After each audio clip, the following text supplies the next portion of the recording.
महोदया, बिहार तो केवल झांकी है, पश्चिम बंगाल बाकी है। हाँ, हम सांप्रदायिक हैं क्योंकि हम वंदे मातरम गाने की वकालत करते हैं। महोदया, ये मोदी का नया भारत है। ये भारत वंदे मातरम के मूल मंत्र को आत्मसात ही नहीं करता, बल्कि ग्राउंड पर उसको चरितार्थ भी करता है।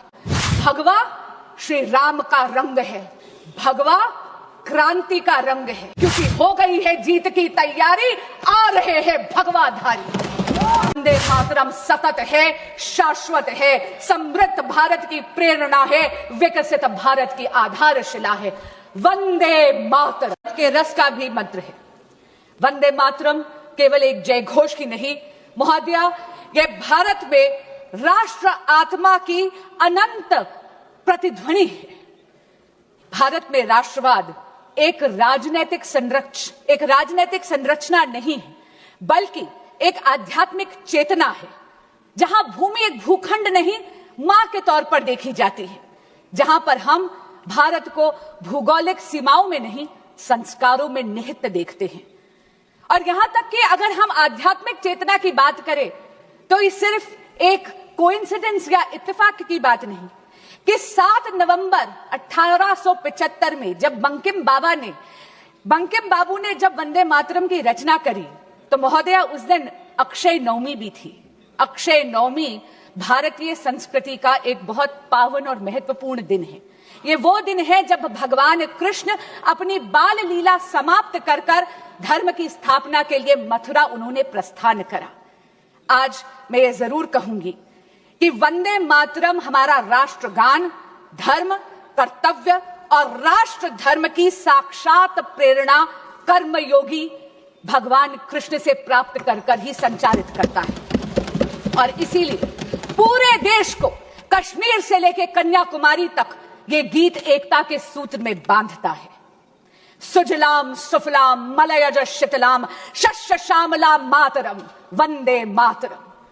यह सिर्फ एक वाक्य नहीं है, यह दिखाता है कि प्राकृतिक वरदानों से सुशोभित भारत माता अपनी संतानों को अपनी जल समृद्धि, अपने फलों से, अपनी पावन शीतल हवा से किस तरह उसका लालन पोषण करती है।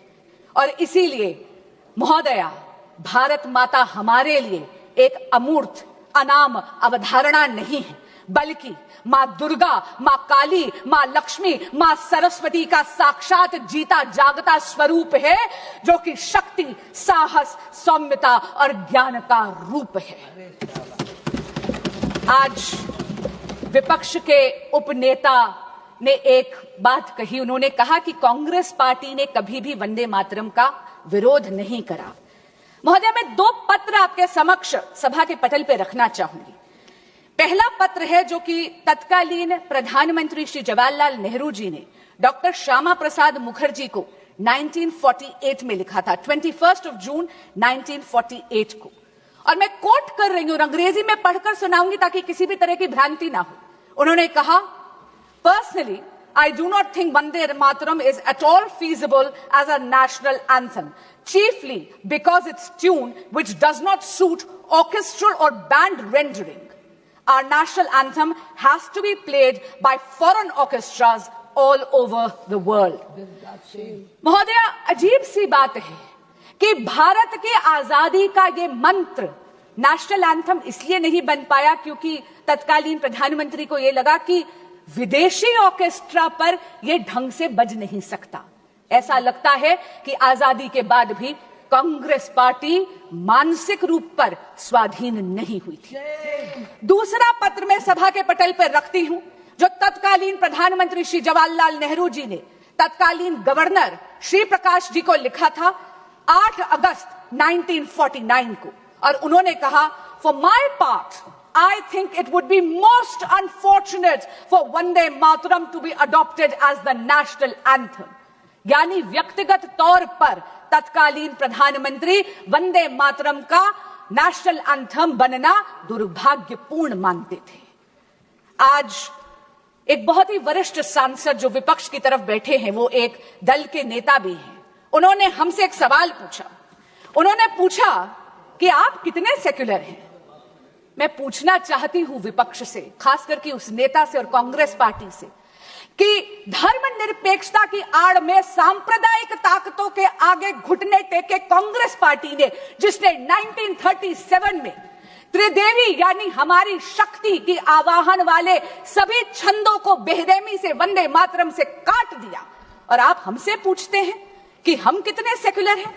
महोदया, जब ऐसे तुष्टीकरण की राजनीति के पटल पर वंदे मातरम की बलि चढ़ा दी, इसीलिए स्वर्गीय श्रीमती सुषमा स्वराज को 1996 में इसी सदन के पटल पर यह बोलना पड़ा, हां हम सांप्रदायिक हैं क्योंकि हम वंदे मातरम गाने की वकालत करते हैं, क्योंकि हम राष्ट्र ध्वज के सम्मान के लिए लड़ते हैं। महोदया, ये मोदी का नया भारत है। ये भारत वंदे मातरम के मूल मंत्र को आत्मसात ही नहीं करता, बल्कि ग्राउंड पर उसको चरितार्थ भी करता है। ये मोदी का नया भारत है, जहां पर बिन मांगे मैटरनिटी लीव को 12 से 26 हफ्ते बढ़ा दिया जाता है। ये है वंदे मातरम। ये मोदी का नया भारत है, जो नारी शक्ति वंदन अधिनियम पारित कर कर महिलाओं के राजनीतिक सशक्तिकरण के लिए पथ प्रशस्त करता है। ये है वंदे मातरम। ये मोदी का नया भारत है, जो आयुष्मान भारत में विश्व की सबसे बड़ी हेल्थ इंश्योरेंस ही नहीं, हेल्थ एश्योरेंस स्कीम देती है, 5 लाख रुपए का मुफ्त इलाज देती है। वे वंदन कार्ड से हमारे वरिष्ठ नागरिकों का भी ख्याल रखती है। ये है वंदे मातरम। ये मोदी का नया भारत है, जो न्यूक्लियर एनर्जी और भारत की स्पेस को एकाधिकार यानी सरकारी एकाधिकार से निकालकर भारतीय की युवा शक्ति उसमें अपना योगदान दे पाए, इसके लिए उसको खोलती है। ये है वंदे मातरम। ये वंदे मातरम की पराकाष्ठा है कि मोदी के नए भारत में भारत की अर्थव्यवस्था 11वें नंबर से वैश्विक पटल पर 4थे नंबर पर आज आ गई। ये मोदी का नया भारत है, जहां पर वंदे मातरम चरितार्थ होता है मेरे देश के युवा के लिए, जहां पर भारत की स्टार्टअप इकोनॉमी वैश्विक पटल पर 3rd लार्जेस्ट इकोसिस्टम बन जाता है। लेकिन आज मेरा मन बहुत व्यथित है। मेरा मन बहुत व्यथित है क्योंकि एक बहुत ही माननीय सांसदा ने यह कहा कि वंदे मातरम की बहस हो रही है। महोदया, शायद मेरी तरह वो भी पहली बार की एमपी है। हम दोनों ने इस सदन में मात्र 12 महीने ही गुजारे हैं। आपके माध्यम से मैं उनको कहना चाहूंगी कि ये चर्चा है जो सकारात्मक होती है, ये बहस नहीं है। माननीय सांसदा ने कहा कि आप अतीत में क्यों मंडरा रहे हैं।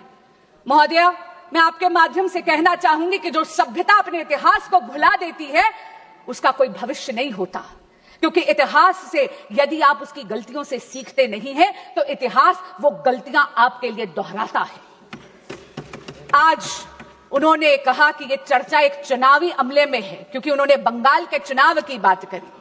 मैं आपके माध्यम से उनको कहना चाहूंगी कि बंगाल वंदे मातरम की जन्मभूमि है। बंगाल वो पावन धरती है जिसने आजादी का ये मूल मंत्र दिया, ये जय घोष दिया, जिसने स्वदेशी का ये उद्घोष दिया।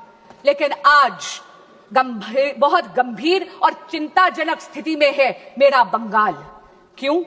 क्योंकि वहां की रूलिंग डिस्पेंसेशन वंदे मातरम की आत्मा का गला घोट रही है। आज राजनीतिक स्वार्थ के कारण राजनीतिक हिंसा बहुत ही गहराई से वहां पर जड़ें पकड़ रही है।